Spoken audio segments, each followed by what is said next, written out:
The game Dying Light 2 has just been released and has met with positive reviews from critics.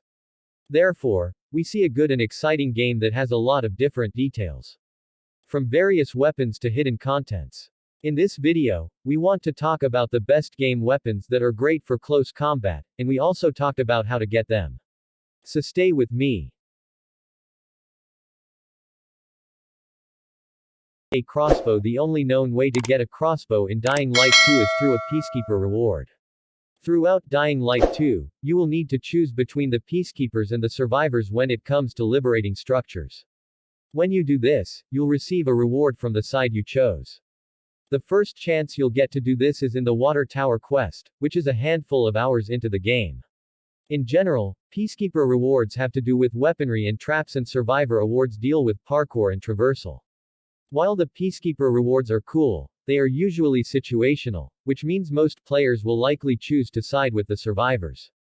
If you do that, you'll miss your chance at the game's only crossbow. Heavy Duty 2H Long Axe. Heavy Duty is a powerful endgame axe which you unlock once you complete the final story mission in Dying Light 2. Don't worry, you can enjoy its immense strength forevermore, because you can keep playing Dying Light 2 after the epilogue. And it's worth doing just for this massive two-handed beast of a weapon, which should have no trouble cutting down anything in your path. Not only does Heavy Duty feature fantastic damage potential, but, being an artifact rarity weapon, it has 3 mod slots that you can use to boost its damage, longevity, and effects to really get the most out of this lovely little post-epilogue reward. Enso Katana. In terms of where you can find it, the Enso Katana is located in the Newfound Land, an unofficial zone of sorts that is, off the map, as it were.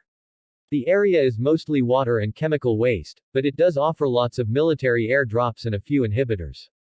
There aren't many weapons better to use in Dying Light 2 than the katana, but they aren't all that easy to come across with only a few merchants selling them. Luckily, you can get your hands on an artifact katana for absolutely free, the Enso Katana. The Enso Katana is an artifact katana that deals huge damage while also regenerating health every time you block, and also does increased damage to the infected. As an artifact weapon, the Enso Katana also has 3 mod slots: tip, shaft, and grip, the latter of which you should attach a reinforcement grip to make it more durable over time. Lazarus. Dying Light 2 offers a variety of weapons that you can use to defeat both infected and human enemies.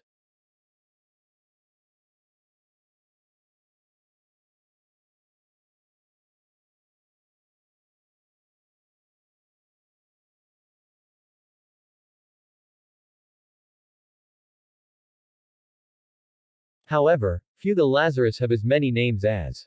The artifact Knuckledusters is an integral part of the first half of the game. Here's how to find them. This guide will contain spoilers. Dying Light 2. It might be worth revisiting the topic later if you are determined to go in knowing everything.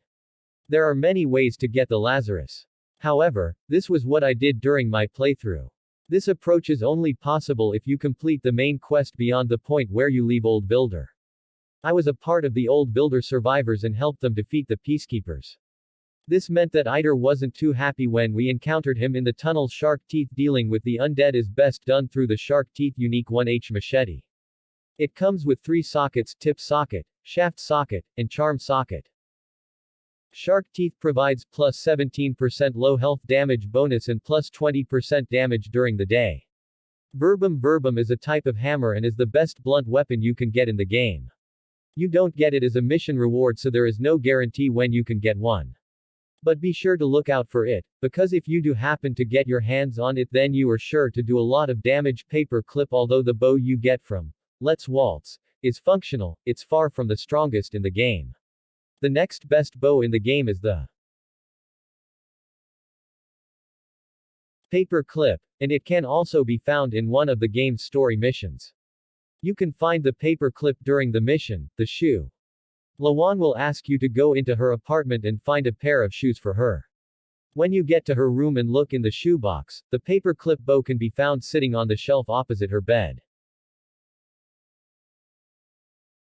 Simply pick it up to add it to your inventory and you've now got a much stronger bow on your hands. Gunhammer. The gunhammer is a rather unique weapon as it is a gun that is strapped to a pole. However, it is very good against both humans and infected as it will deal a heavy blow to the jaws, disorienting them. Even if you achieve a higher player rating, the button is still a good choice for your inventory.